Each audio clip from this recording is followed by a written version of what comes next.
chapters 25 and 26. Shortly after dawn, the yacht set sail and sped toward Astoria, 100 miles west. The breeze was a strong 35 miles an hour, precursor of the violent winds that roared across the Exerdimer during the rainy season. Green set every inch of sail he had and took over the helm himself. Steering was not as simple as it had been, for traffic was getting heavy.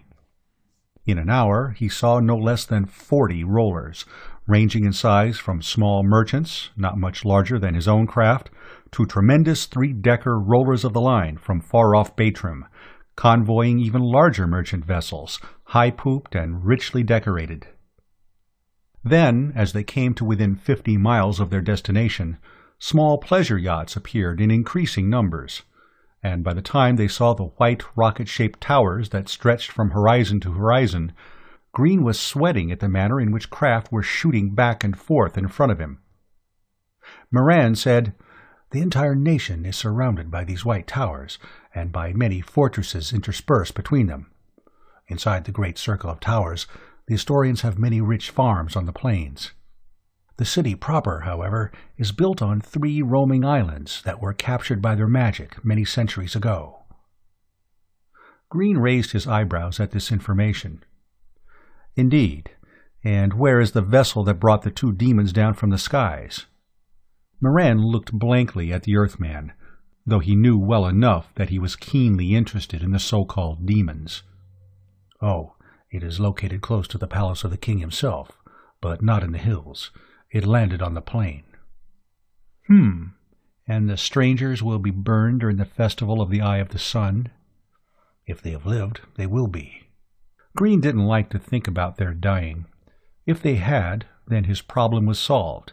He stayed on this planet and did the best he could here. There was one thing he had to admit. That was that having Amra as his wife made such an event not so calamitous as it might have been. She'd keep him so interested that time would pass swiftly, even on this barbarous place. In that case, he thought, why was he hesitating about taking her to Earth, if he got the chance? No matter where he was, she'd see that life was a whirlpool of action, and she'd only begun to disclose the deeps within her. Give her an education, and what a creature might evolve. "What's the matter with you, Green?" he said to himself. "Don't you know your own mind? Are you so capable at handling physical events, but a complete muck-up when it comes to psychical? Why?" "Look out!" cried Moran, and Green threw the helm hard aport to avoid crashing into a small freighter. The captain, standing on the foredeck behind his own helmsman, leaned over the rail and shook his fist at Green and cursed. Green cursed back, but after that he didn't allow himself to begin thinking about Amra until he had steered the roller into the break. For the rest of the day he was busy getting cleared with the port authorities. Fortunately, he had a letter from the officer of the island fortress. It explained why he happened to be in possession of a foreign craft, and also recommended that Green be given a chance to sign up in the Astorian roller fleet if he wished. Even so, he had to tell his story so many times to an admiring and amazingly credulous audience that it was dusk before he could get free. Outside the customs building, he found Grisquetter waiting for him.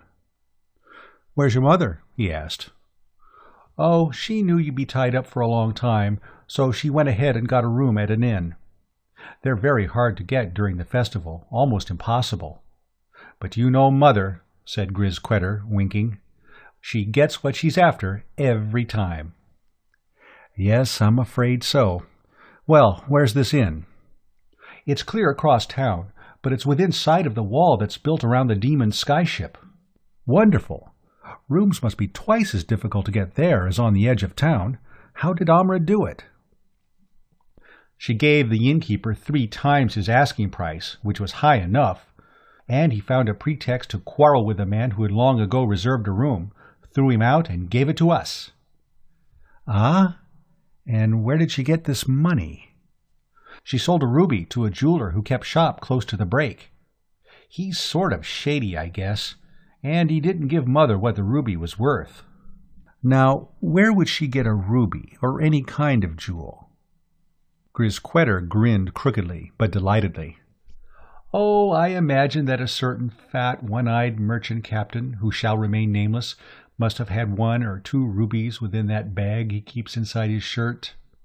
"Yes, I can imagine. The question that alarms me is, how did she get it off Moran? He'd sooner lose a quart of blood than one of his precious jewels, and he'd notice it quicker than he would the blood." Grisquetter looked thoughtful. "I really don't know. Mother didn't say." He brightened with a smile and said, "But I'd like to know how she did it. Maybe she'll teach me some day." "She seems to have a lot to teach both of us," said Green.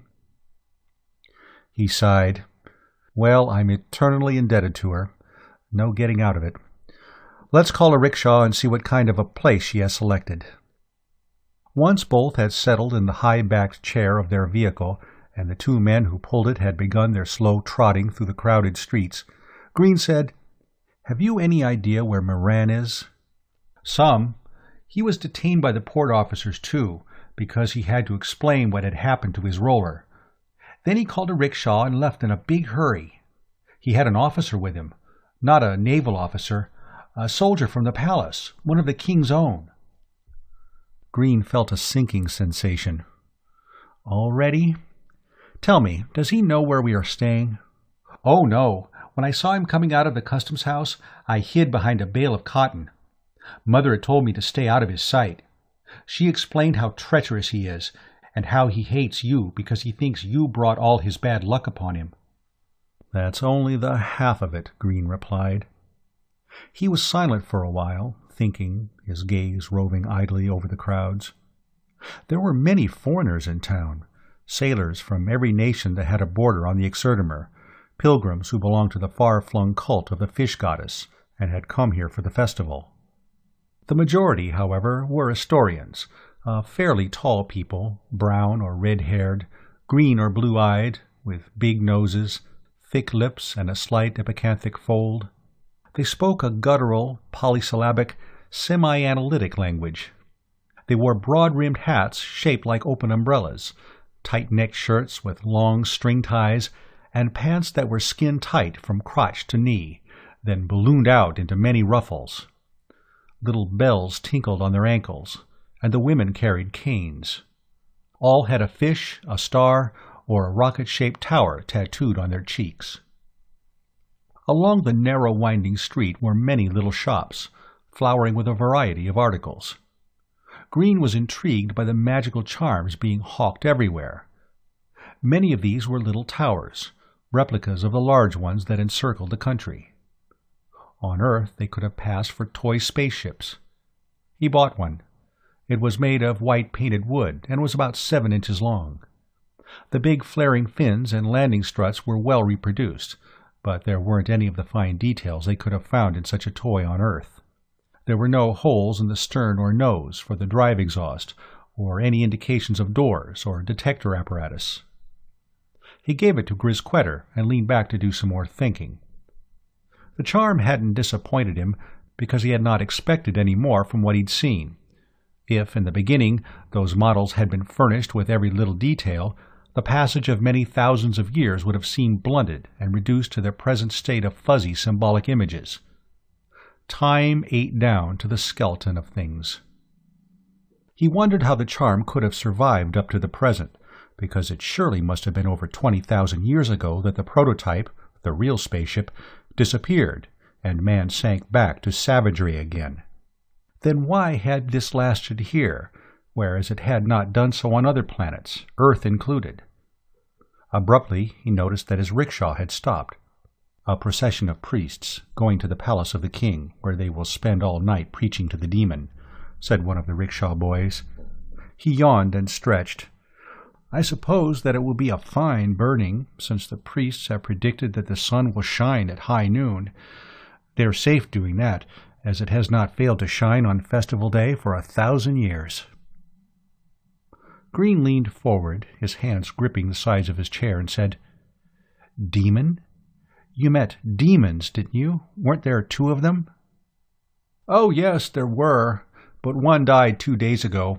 Hung himself, I heard, though I can't swear to it since the priests have released no details. The Holy Ones have been giving the demons a rough time. "Demons?" said Grisquetter, snorting with disbelief and disgust. "Doesn't the very fact that one killed himself prove they're not fiends? Everyone knows that a demon can't kill himself." "Quite true, my small friend," replied the taxi-man. "The priests have admitted their error. They are truly sorry, so they say." "Then aren't they letting the other man loose?" "Oh, no, because he may still be a demon.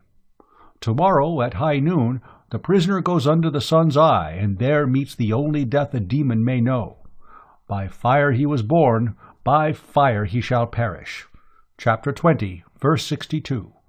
Or so I remember the High Grouchning saying in his sermon yesterday. Myself, I'm not much for reading.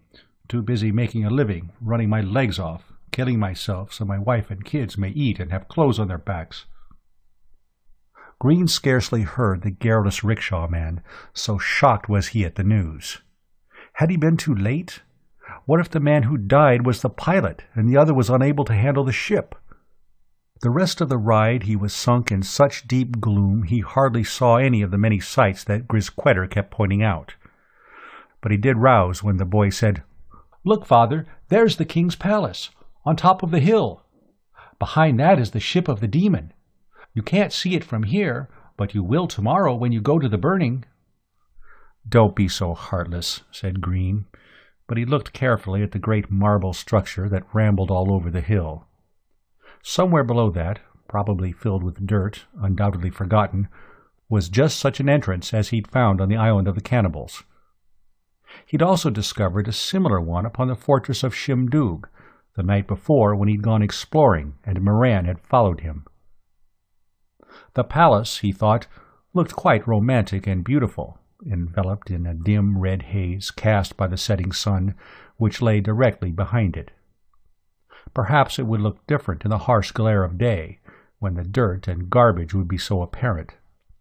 The area in which Amra had rented the room was one which had once belonged to the rich and the noble, but had decayed when the aristocracy moved their homes elsewhere.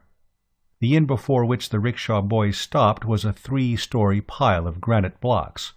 It had an enormous porch, and 6 huge pillars in the image of the fish goddess.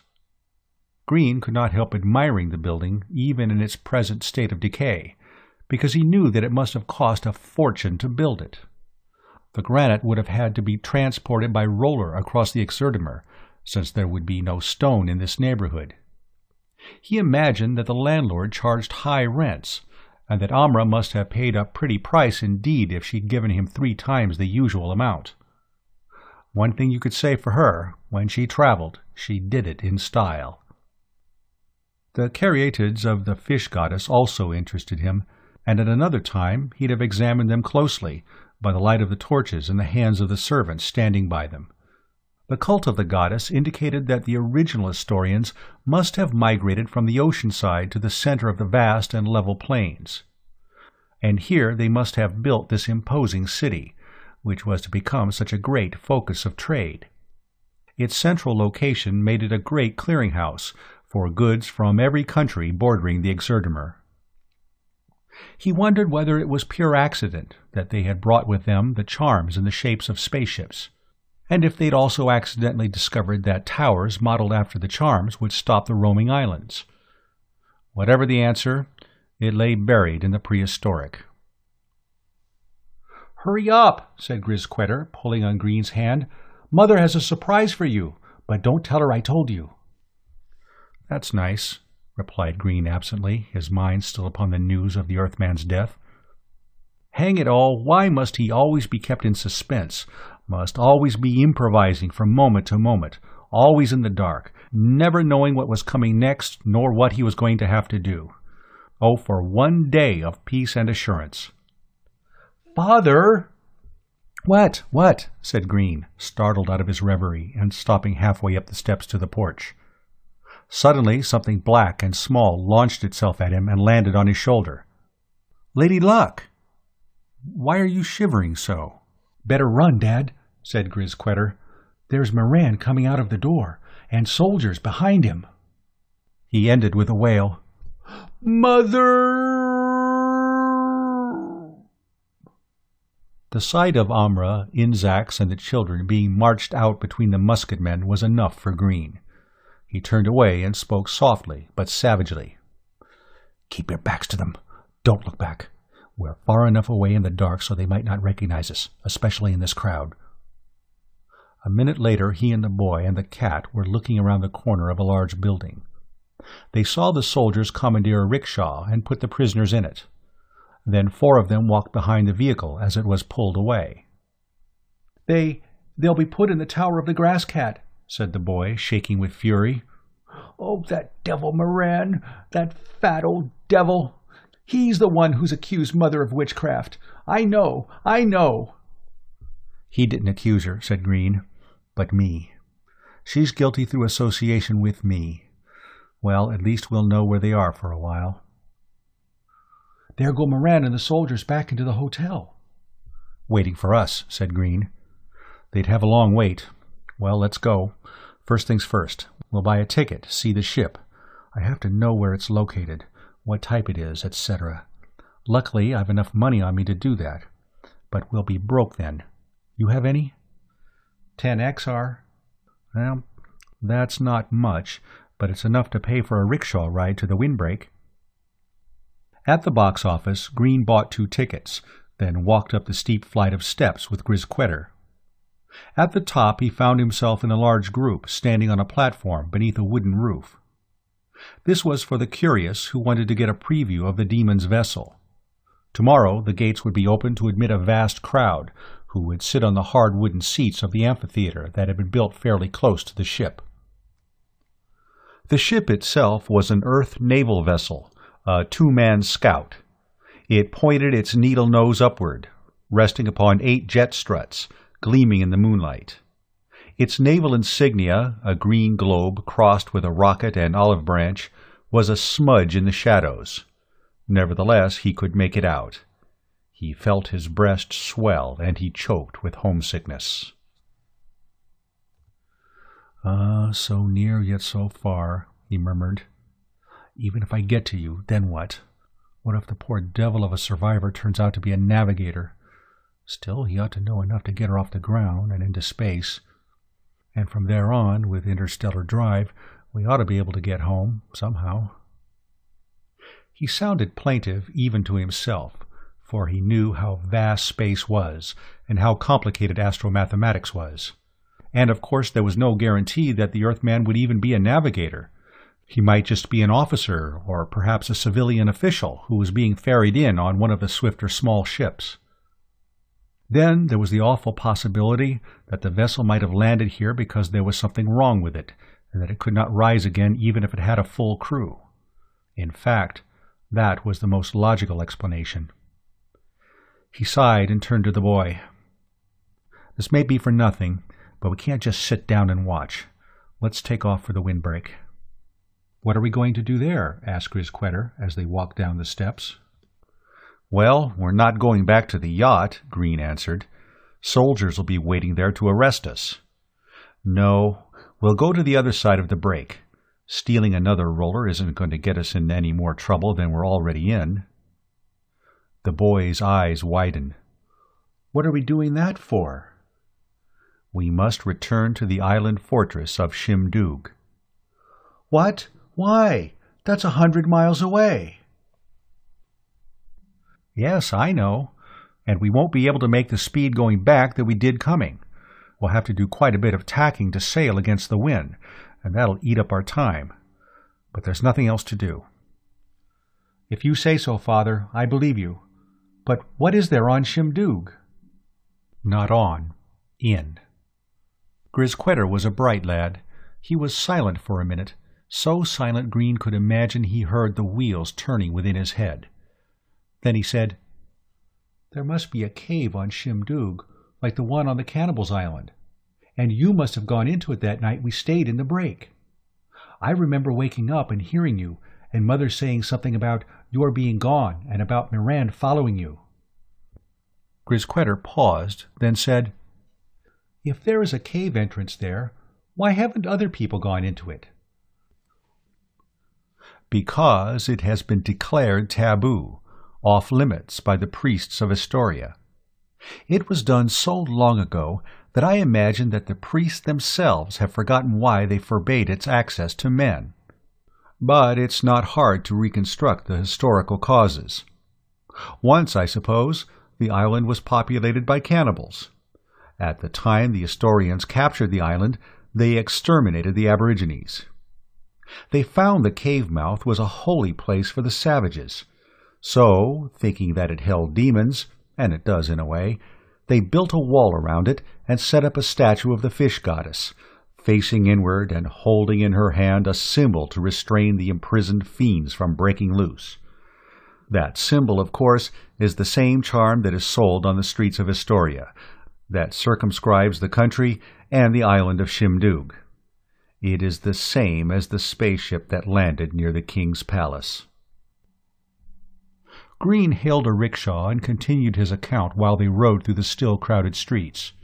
There was so much noise that he felt quite safe talking, provided that he kept his voice soft. By the time they had reached the northern end of the windbreak, Green had told the boy all he thought he should hear at that time. If, later on, his trip to Shimdug proved successful, he would enlighten him even more. For the present, he was concerned with the problem of getting transportation. Fortunately, they found almost at once a nice little yacht with speedy lines and a tall mast. The craft must have belonged to a wealthy man, for a watchman sat close to it before a little fire just outside his shed. Green walked up to him, and when the fellow rose, his hand suspiciously resting upon his spear, Green struck him on the jaw, then followed with a hard right to the pit of his stomach. Grisquetter completed the job by hitting him over the head with a length of pipe he'd picked up off the ground. Green emptied the handbag of the watchman and was pleased to see several coins of respectable denominations. "Probably his life savings," he said. "I hate to rob him, but we have to have money. Grisquetter, do you remember those slaves who were drinking and gambling outside the Striped Ape Inn? Run off to them and offer them 6 Duncan if they'll tow us out of the break. Tell them we're paying them so much because it's so late at night, and also to keep their mouths shut." Grinning, the boy ran off. Green hauled the limp body of the unconscious watchman behind the hut, bound and gagged him, and threw a tarpaulin over him. Grisquetter returned, leading 6 noisy and reeling men, sturdily built, with legs and backs big-muscled from hauling rollers. At first Green thought he ought to try to make them keep quiet, then decided that it would look more natural if he let them talk as loudly as they wished. There was a festive air over the city tonight, and more than one yacht was going out for a moonlight cruise. Once out on the plain, Green threw the promised money to the slaves and cried, "Have a good time!" To himself he muttered, "Because tomorrow may be your last day." Already he had a presentiment of what might happen if he succeeded in tonight's work. There was no telling what forces he might be unloosing. As he'd said to the boy, there were demons imprisoned in the bowels of the island of Shimdug. Just before dawn, the yacht coasted to a stop outside the high stone walls of the north side of the island of Shimdug. Green had dropped the sail, and, judging his speed exactly, had steered the craft until its side was almost scraping the wall. As soon as the roller stopped, Green put Lady Luck in a bag tied to his belt and cautioned her to keep quiet. Then he began climbing up the rungs nailed to the mast. The boy followed him, and both crawled out upon the spar. Green tied one end of a long rope around the end of the spar. Then he let himself down on it to the ground on the other side of the wall. After the boy had also descended, they paused for a moment, crouched, ready to run at the first sign they'd been seen. But there was no outcry. The big moon, though dropping to the horizon, was bright enough for them to make good progress. Green led the way up a series of hills, heading in a circuitous fashion toward the highest. Twice he had to step and warn Grisquetter about the towers ahead, where sentries were stationed. Lady Luck seemed to know she should be silent. Her eyes glowed and her teeth flashed, but she was only making a soundless snarl. They saw the fires of the guards and heard their muttered voices, but none saw them. It was doubtful that the sentinels ever did look out, for they did not think that any man in his right senses would be roaming about in the darkness, where it was well known that ghosts and demons waited for foolish mortals. Just before they began climbing the slope of the peak that was their goal, Green whispered, "This island was built much like the first one we encountered. I think that all of these islands are more or less similar, all being composed of a base of 1.5 miles square of eternum metal, or something like eternum, and all covered with rock and dirt and trees and vegetation and stocked with birds and beasts. I suppose that the original builders landscaped these craft for aesthetic reasons. After all, a sheet of metal with a few metal chambers on it doesn't look very pretty, and would make a blinding glare in the sunshine." Replied the boy, who didn't understand. "Do you know, it's strange that I was right the first time when I sarcastically referred to the roaming islands as glorified lawnmowers." "What?" "Yes, in the beginning there must have been many more than there are now, enough to keep the vast plains looking neat and well kept, the grass clipped, the forests prevented from encroaching well-defined limits, and so on. But when there were no longer any maintenance men to keep them going, they stopped, one by one, until at this present time there are perhaps a few hundred. Though I don't know, there may be more. Anyway, whenever one did run down or break down for some reason or other, it was soon erased by a still functioning island." "Erased?" "Yes, for it's obvious to me that the islands not only cut grass, they kept the plains free of obstructions that weren't supposed to be there, and a dead island would constitute just such a hazard." Grisquetter spoke in a thin voice. "Perhaps, Father, I may yet understand you. I must be stupid." "Far from it. You'll learn in time. Anyway, I should have known what they really were when I heard the tales of the sailors. Remember that one about the big hole made by the meteorite, and how something mysterious filled it in and covered it with turf? And then there was the way that wrecked rollers would vanish down to the last nut and bolt, and the skeletons of the dead aboard. And there was a legend of Sam Drew, the tailor turned sailor, and what he found in the metal chambers inside an island, the great white eye through which he saw what was outside the island, and the other paraphernalia. They weren't the property of a wicked magician, as the tale would have it. Any Earthman would recognize TV and radar and dials and controls." "Tell me more." "I will when we get over this wall." Green had stopped before a barrier of stone, reaching at least 40 feet high. A grim crown, it completely encircled the top of the hill. "Once it must have been difficult to scale, but mortar has crumbled here and there, and vines grow all the way up. Follow me. I remember exactly the path I took." He jumped up on a little ledge, seized a thick vine, and hauled himself up to another minor projection. Unhesitatingly, the boy swarmed up after him. Panting, they reached the top, where they rested a moment and wiped the blood from their lacerated fingertips. The cat was the only one that seemed unperturbed. Silently, Green pointed out the 20-foot-high statue of the fish goddess below, her back turned to them as she gestured at the cave mouth with a rocket-shaped charm. For the first time, Grisquetter seemed scared. Like all his fellows, he had an unhealthy awe for the supernatural. This place, so walled off, so utterly ancient-looking, so invested with all the attributes of taboo, so invocative of the horrible tales of demons and angry gods, depressed him. Only his father's seeming indifference to any fiends they might encounter kept him from turning tail and backing down the wall. "One thing I'll bet, and that is that Moran didn't follow me this far but stayed down on the ground. With that belly of his, he'd never have made it. He'd have tumbled off like a big fat bug and been squashed like one, too. Wouldn't that have been awful? However, he didn't have to go all the way with me. The very fact that I would dare to enter a taboo area is enough to condemn me. I should have slit his throat when Amra told me he had been shadowing me. But I couldn't do it without absolutely convincing evidence. And even if I'd had that, I suppose I'm too civilized to kill him in cold blood." "You should have told me how you felt," said Grisquetter. "I would have slipped a dagger through the tallow over his ribs." "No doubt, and so would your mother. Well, down we go." And he set the example by throwing his leg over the edge of the wall and letting himself down, somewhat gingerly. The descent was even worse than the ascent, but he didn't bother telling the boy that. By the time he found out, he'd be at the bottom. Even so, when he reached the ground, he thought that the lad couldn't be one whit more shaky than he. 40 feet was a long, long way when you're up on top looking down, especially in the moonlight. "This is the second time I've done it, but I don't think I'd have the guts enough for a third time," said Green. "But we have to climb back out, don't we?" "Oh, we'll have to go over it, but I hope it won't be so high by then," said Green, looking mysterious. "What do you mean?"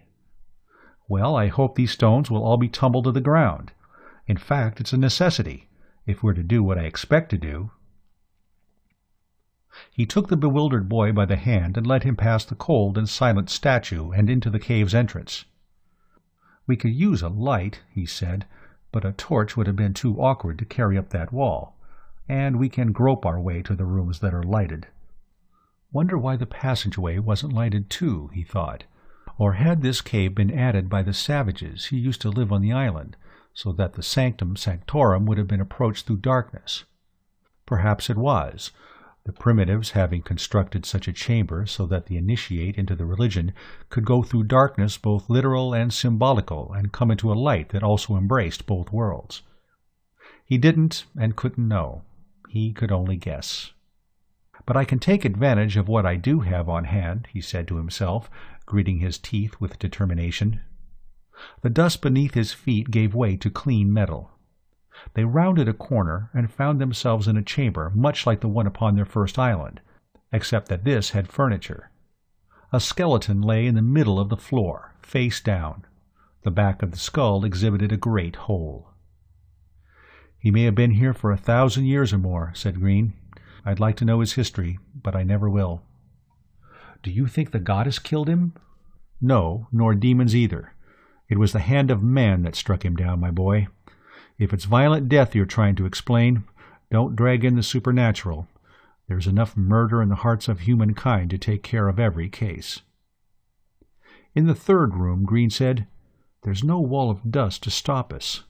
The ionic charges haven't stopped working. Notice how clean everything is. Ah, here we are, before the door." Grisquetter looked puzzled. "Door? I see only a blank wall." "That's all I saw, too," said Green, "and that is all I would have ever seen if it hadn't been for the tale of Sam Drew." "Let me tell you how you got in," chattered the boy excitedly. "I know what you were thinking of, what you did. You stood before the wall and you made a sign like this on it." He traced a rough outline of a rocket against the cool white metal. "And the wall suddenly slid to one side and you had an entrance. See?" A whole section had moved noiselessly into the wall, leaving a round doorway.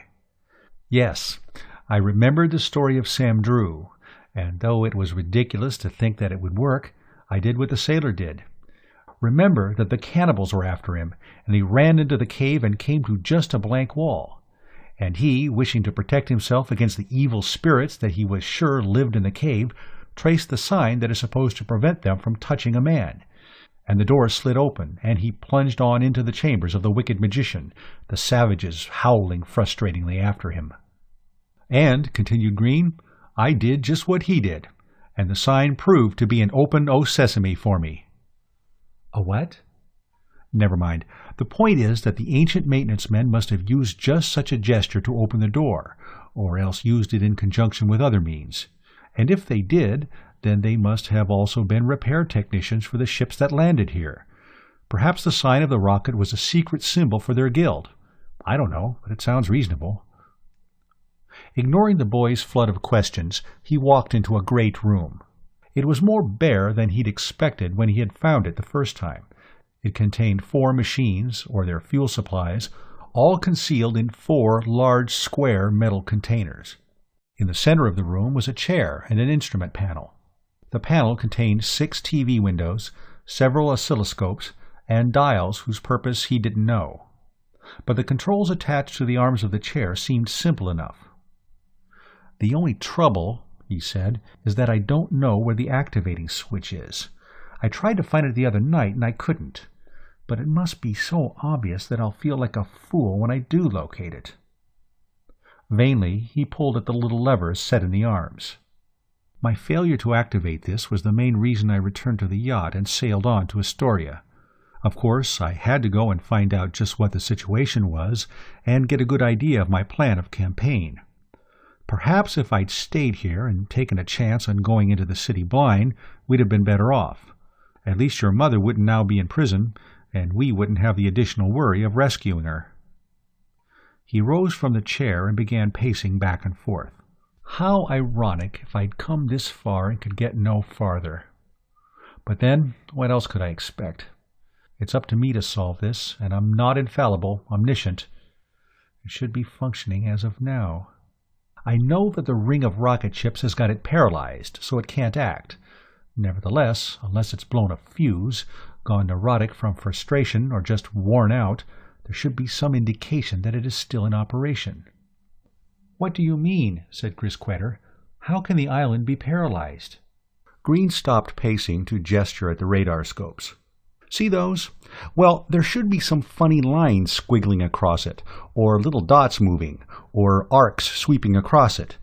They should be indicating the shapes of things in the immediate neighborhood outside the island, and the lay of the land. Thus, I imagine that in the ancient days, when it spotted a rocket ship, which would then have been a genuine spaceship and not a mock-up, it would have detoured around it. The whole island was, in one of its functions, a field attendant, a scavenger. It removed anything from the plane that wasn't supposed to be there. There's why they now attack rollers and crush them and disintegrate the parts that fall beneath their bases. That also explains why the island is trapped by a ring of rocket-shaped towers. The radar detects a complete circle, and being unable to molest any object shaped like a rocket, it squats in one place until it runs down or the rocket shapes are removed. Of course, it worked automatically, but there were controls for a man to operate it when there was a special job to do, or if he had to take it to another place it ordinarily wouldn't go when on automatic. These controls must be the ones. The question is, does the island switch itself off and on at certain intervals, scanning the area around to see if the inhabiting objects have gone? If so, there's no telling how long we may have to wait before its next sweep, and we just can't afford to wait. He was in agony. As long as he could keep his body and brain in action, he felt he was progressing. But as soon as he had to wait upon some inanimate object he couldn't attack, or came across a seemingly unsolvable problem, he was lost. He just didn't have the patience. Lady Luck whined.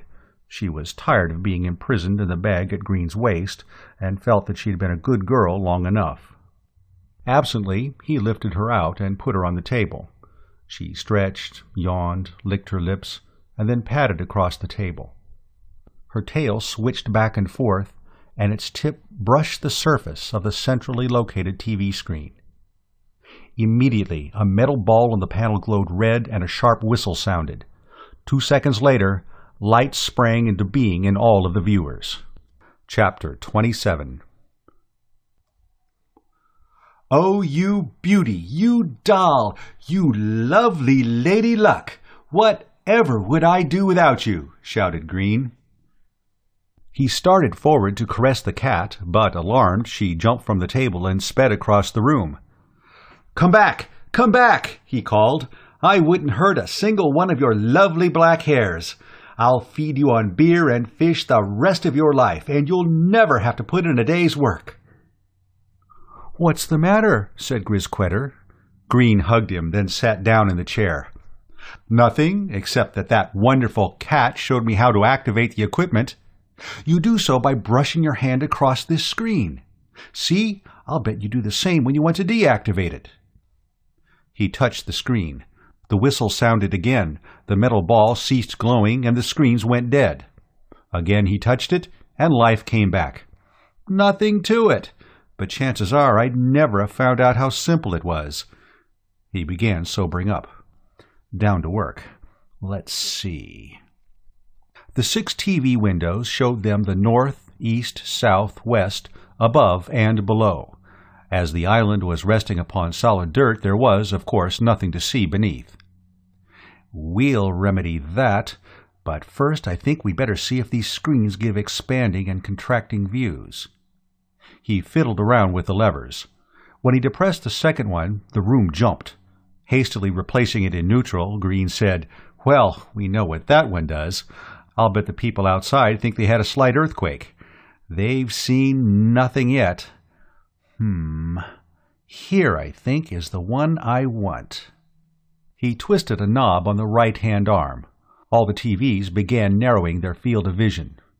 Reversing the knob, however, made them spread out their view, though the objects in them, of course, became smaller. It took him 5 minutes more of cautious testing before he felt justified in beginning operations. Then he raised the island off the ground about 20 feet and rocked it back and forth. Lady Luck leaped for his lap and cowered down in it. Grisquetter, bracing himself against the table, turned pale. "Relax, kid," called Green. "As long as you're going along on the ride, you might as well enjoy it." Grisquetter grinned feebly, but when his father told him to stand behind him so he, too, could learn how to operate, he gained color and confidence. "When we get to Astoria, I may have to leave this chamber, and I'll need somebody who can see me through the TVs and answer my signals. You're the candidate. You may be only a kid, but anybody who can calmly talk of slipping a knife through a man's ribs has what it takes." "Thank you," breathed Grisquetter in all sincerity. "Here's what I'll do," said Green. "I'll roll this island back and forth until the soldiers are thoroughly panicky and seasick, and the walls around the cave are tumbling down. Then we'll lower to earth again and give the rats a chance to desert the ship. But we're no sinking ship, not us. After everybody that's able has fled to the plains, we'll take off at top speed for Astoria." Fascinated, the boy watched the screens and saw the soldiers run off into the early morning light, yelling, their eyes and mouths bulging with horror. Some, wounded, crawled off. "I feel sorry for them," said Green, "but somebody's got to get hurt before this is over, and I'd rather it wasn't us." He pointed to the scopes, which still indicated the ring of towers. "As long as this island was on automatic, it couldn't pass those inhibitories. But I've bypassed that with this switch. Now we go ahead, and not over the towers as we could easily do, but through them. I think we've got the weight behind us." There was a slight shock. The rooms trembled. Then the towers before them were gone, and they were speeding across the plain. Minute by minute, Green increased their rate, until he thought they must be making about 125 miles an hour. "Those dials are probably telling me my speed," he said to Grisquetter, "but I can't read their alphabet or numerical system. It doesn't matter." He laughed as he watched rollers wheel hard aport or hard starboard in a frenzy to get out of their way. The rails and ratlines were lined with white faces, like rags of terror fluttering in the breeze of the island's passage. "If there were time to send a message, I imagine we'd encounter the whole Astorian fleet," said Green. "What a battle that would be! Rather, what a massacre, for this craft is built for eating up whole navies." "Father," said Grisquetter, "we could be king over the whole world. We could rule the Exertimer and take tribute off every roller that sailed." "Yes, I suppose we could, you little barbarian you," replied Green, "but we won't. We're using this for just one purpose, rescuing the Earthman and your mother and sisters. After that, yes? I don't know." He fell into a reverie as the plane beneath raced past, the white sails of the rollers blooming from small patches to great flags, then dwindling as swiftly. Finally, rousing from his thoughts, he began to explain a little to the boy. "You see, many thousands of years ago there was a great civilization that had many machines that would seem to you even more magical than this one. They traveled to the stars, and there found worlds much like this one, and they put colonies upon them. They had swift skips that could jump across the vast abyss between these worlds and so keep in fairly close touch. But something happened, some catastrophe. I can't imagine what it could be, but it must have happened. While it would be interesting to know the cause, all we can know is the effect. Travel ceased, and as time went by, the colonies, which were probably rather small to begin with, lost their civilization. The colonies must have been rather dependent upon supplies shipped to them, and they must have had a limited number of highly trained scientists and specialists among them. Anyway, whatever the reason, they lapsed into savagery. And it was not until ages had passed that some of these colonies, utterly without memory of their glorious heritage, except perhaps disguised in myth and legend, attained a high technology again. Others stayed in savagery. Some, like your world, Grisquetter, are in the transition stage. Your culture is roughly analogous to the ones that existed on Earth between 100 AD and 1000 AD. Those dates mean nothing to you, I know, but let me assure you that we present-day terrestrials regard those times as being, well, rather hazardous and unreasonable in their conduct. I only half understand you, replied the boy. But didn't you say that nothing of the wisdom of the ancients survived on your planet? Well, why had it done so on ours? These islands must be the work of the old ones. Correct, and that's not all. So is the Exerdimer itself. What? Yes, it's obvious to me that this planet must once have been a tremendous clearinghouse and landing field for spacecraft. Those plains couldn't be natural. They must have been leveled out by machinery. A laboratory-born grass was planted that had all the characteristics needed to hold the soil together and keep erosion away, plus the fact that the islands themselves were, you might say, caretakers, and kept the whole field spruced up. Gods, I can imagine what a traffic this planet must have had to build such a landing field. 10,000 miles across. The mind boggles before the thought. They must have done things on a big scale then, which makes it all the more difficult to figure out how they could have come to ruin. Will we ever know what force wrecked them? Grisquetter, of course, had even less of an answer than Green. Both were silent for a while. Then they cried out simultaneously when the pointed tips of the white towers surrounding Astoria glittered upon the horizon. One of the screens began flashing a series of cone shapes that indicated the towers. If the island were still on automatic, it would be forced to go around the entire nation, said Green. But I'm running it now, and we're paying no attention to those towers. Knock 'em down! That's just what I intend to do, but not right now. Let's see, wonder how high we can go. Only one way to find out. Upsy-daisy! He pulled back the lever, and the island began rising, though still maintaining its horizontal attitude. The ancients, like us moderns, knew how to build anti-gravity machines, and they also must have kept building their spaceships in the conventional rocket form long after there was any need for it. Perhaps, though, they did so in order for the islands to have a more definite radar image. Maybe. No one really knows. He spoke to himself, meanwhile glancing at the screen which showed him the plains and the city of Astoria beneath, ever dwindling as their height increased. Do me a favor, Grisquetter.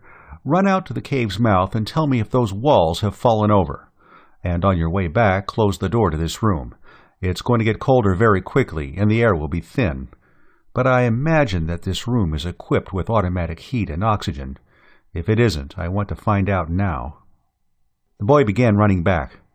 The walls are all shaken down all right, he said breathlessly, and the fish goddess fell over, and her head almost blocks up the cave's mouth. I wriggled through without any trouble. I think you can squeeze through. Green felt a little sick. That possibility had not occurred to him. It would have been ironic if the statue had completely blocked the entrance and he'd had to stay inside until he starved to death. The Astorians, of course, would have considered his death a case of poetical justice. No, he wouldn't have died either. He'd just have gone back to the controls and rolled the island over on one side until the statue's head came loose. But what if the big stone blocks from the tumbled wall had fallen down behind the statue so that they wedged her too tightly to be released? He sweated at the thought and glanced fondly at the black cat. He wasn't superstitious, not at all, but it seemed to him that his luck had been better since she'd adopted him. Of course, that wasn't the scientific attitude to take. Nevertheless, he felt comforted just knowing she was around. By now, the whole nation of Astoria could be encompassed in one glance, and the sky was getting darker. We're high enough. He stopped the island. If anybody didn't get off, he must be dead by now, the air's so thin. And I was right. We do have automatic heat and air providers. Very comfortable in here. I only wish we had something to eat. Why not lower us to the height where I can go out and find food in the garrison's kitchens? Said Grisquetter. Nobody'll be alive to stop me. Green thought that was an excellent suggestion.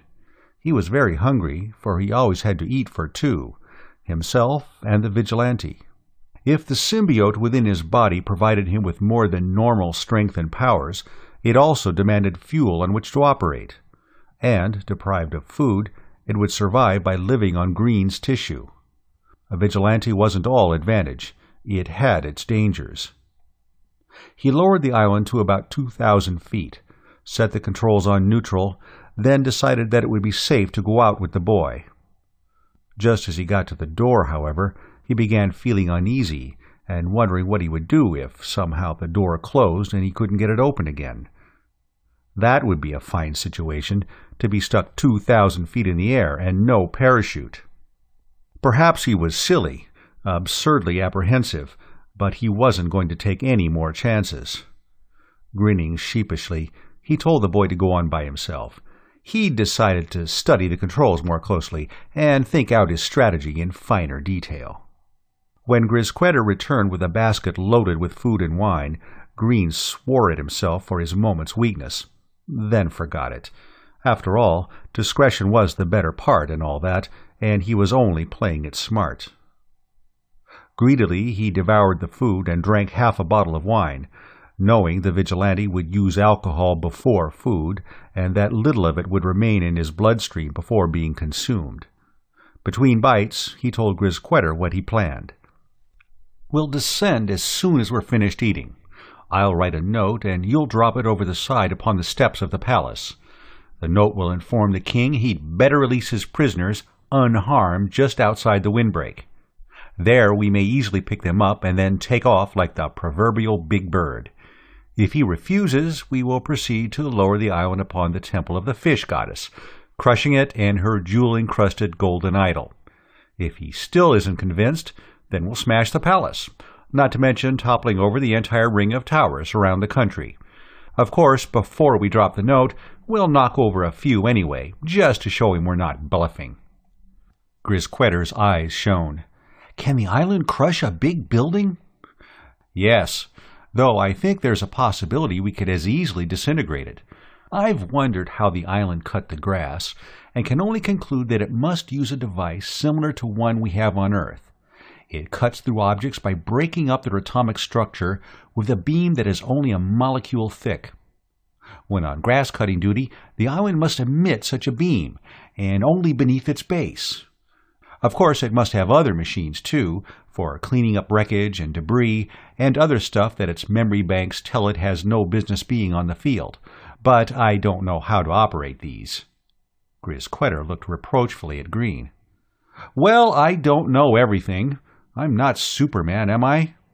The boy did not reply, but his expression conveyed the idea that he had thought his foster father was just that. Green shrugged his shoulders and sent the boy out to get paper, pen, and ink from the garrison. By the time the boy returned, Green had lowered the island to about 50 feet above the palace. He hastily wrote a note, put it in the basket, which had a cover that could be snapped shut, and told Grisquetter to throw it over the side, aiming at the steps. "I know you're going to be worn out with all this running back and forth," he said, "but you can do it. You're big and strong." "Sure I am," said the boy, chest expanded. He dashed from the room, almost tripped going through the door, recovered, and disappeared. Grinning, Green began to watch the crowds that had gathered below. Presently he saw the basket hurtle toward a group of priests upon the great stairway. His grin broadened when the group disintegrated in panic, and several of them lost their footing and rolled down the steps. He waited until one of them got enough courage to return and open the basket. Then he lowered the island another 20 feet. At the same time he saw a cannon being hauled into the square before the palace, and its nose being raised so that it could fire upon him. "Have to give the beggars credit for guts," he murmured. "Or for sheer folly, I don't know which. Well, fire away, friends." They didn't, because a priest came running to stop them. Evidently his note, though written in Wingro, had been translated swiftly enough, and the Astorians were taking no hasty action. "While we're waiting for them to make up their minds, we'll give them a taste of the feast they can expect if they aren't reasonable," Green said. He then proceeded to push over about 20 towers just outside the windbreak. It was great fun, and he'd have loved to knock down 100 or so more, but he was too anxious to find out about Amra and the Earthman. He returned to his former vigil above the palace steps. Impatiently, he waited for 10 minutes that seemed like 10 hours.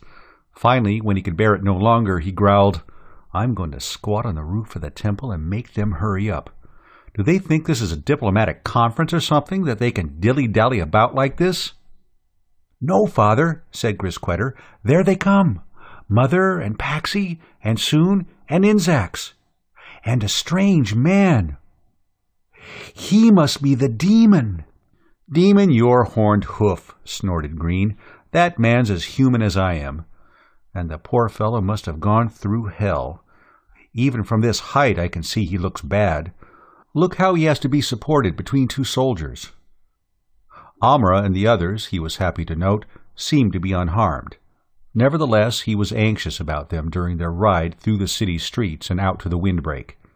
The Astorians might have plans for a sudden attack, though he didn't see how they could expect to surprise him, since from his vantage point he would notice any concentration of troops immediately. Or a fanatical priest might take it into his head to kill them. Neither of these possibilities happened. The prisoners were released outside the fallen towers, and the soldiers retreated into the city. Grisquetter left the control room to guide them onto the island. In 15 minutes he ran back. "Here they are, Father! Saved! Now get off the ground before the Astorians change their minds." "We're going back," replied Green, looking in vain for the others and then deciding that the boy had outstripped them in his haste to report. He shoved the lever forward, and the ship, he was beginning to think of the island as a ship, soared toward the cone of the spacecraft, which he could see glittering in the sun inside its wall near the palace. When Amra and the girls ran into the chamber and wished to throw their arms around him, he told them he'd be very glad to give each a big warm kiss later on. Right now he had work to do. Amra's smile was replaced by a frown. "Do you mean you're still thinking of leaving on the demon's ship?" she said harshly. "That depends on certain factors about which I don't have enough information as yet to act on," he replied somewhat stiffly. The Earthman limped in. He was a tall, broad-shouldered but emaciated man. His bushy beard made his long, lean, big-eared, hawk-nosed face resemble Lincoln's. "Captain Walzer of the Terrestrial Interstellar Fleet, Intelligence," he said weakly. "Alan Green, Marine Food Specialist. I've a long story to tell and no time to tell it. I would like to know if you can pilot that spacer and if it's in operating condition. Otherwise, we might as well forget it and go elsewhere." "Yes, I'm the pilot.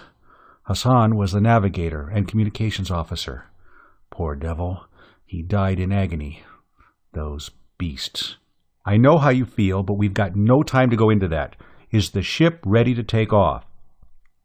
Walzer sat down and leaned his head wearily to one side. Grisquetter offered him wine, and he took 2 long swallows and smacked his lips before replying. "Ah, that's the first drink I've had for 2 years. Yes, the bird's ready to take off at a moment's notice. We'd been on a mission whose purpose I can't tell you. Security, you know. We were returning when we encountered this system. Since it's part of our duty to report any T-type planet if we've time, we decided to stop off and stretch our legs. We'd been in space so long we were beginning to suffer from claustrophobia and were ready to fly at each other's throats. You know how it is if you've made any very long voyages. And those scouts have especially cramped quarters. They're not made for long trips, but the nature of our mission required the use of one. Well, we won't go into that. Anyway, we were wild to breathe fresh air again, to see a horizon, to feel grass beneath our bare feet, to go swimming, to eat freshly killed meat and freshly picked fruit. We rationalized ourselves into the idea that it was our duty to land. We decided on this city because it was so conspicuous, stuck out here in the middle of this incredible plain. And, of course, when we got close enough to see that it seemed to be surrounded by a ring of spaceships, we had to enter the city itself and inquire about this phenomenon. We were greeted friendly enough, lulled into being off guard, then attacked. The rest of the story, you know. Green nodded and said, "Here we are, just above the ship." He rose from the chair and faced the group. "But before we take any further steps, I think we ought to thrash out something right now that has been bothering Amra and me. Tell me, Walzer, is there enough room for Amra, Poxy, Soon, Grisquetter, and myself, and perhaps for Inzax if she wants to come along?"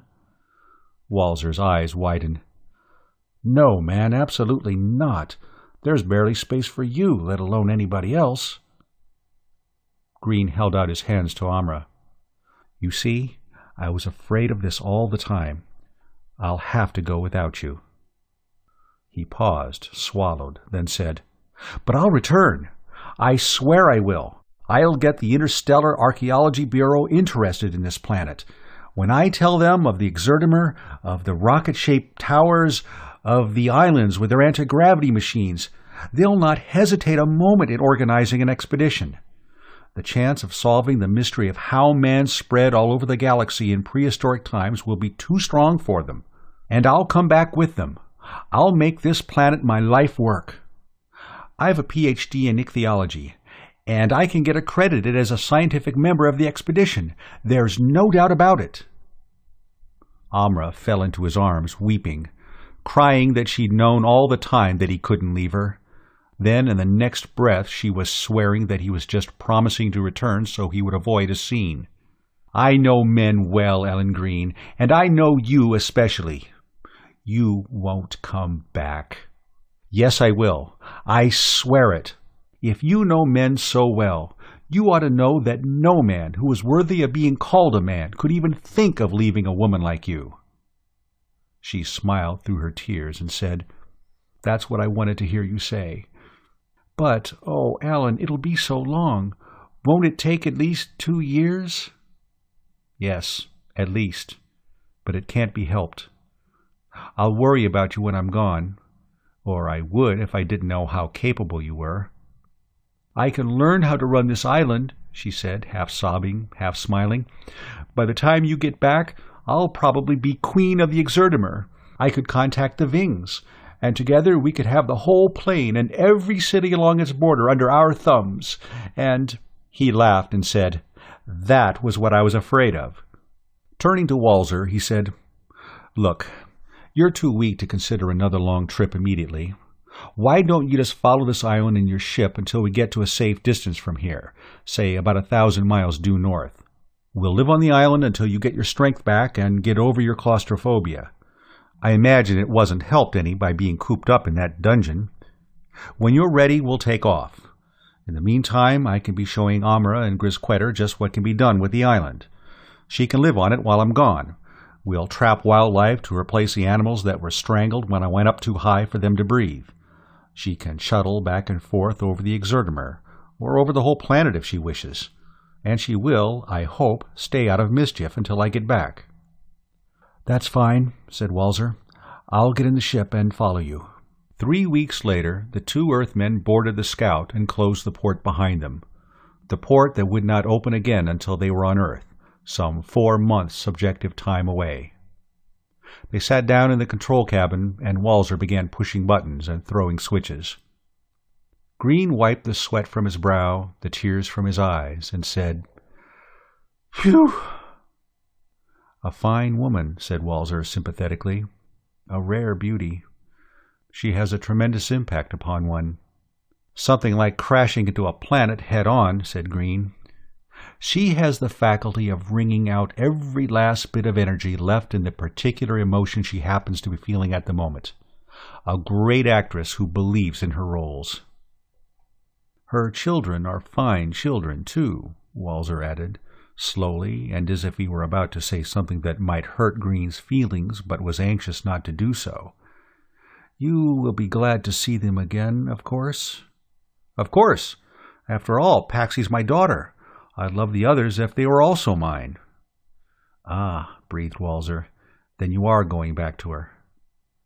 Green didn't express surprise or anger, because he had guessed from Walzer's actions just what he was thinking.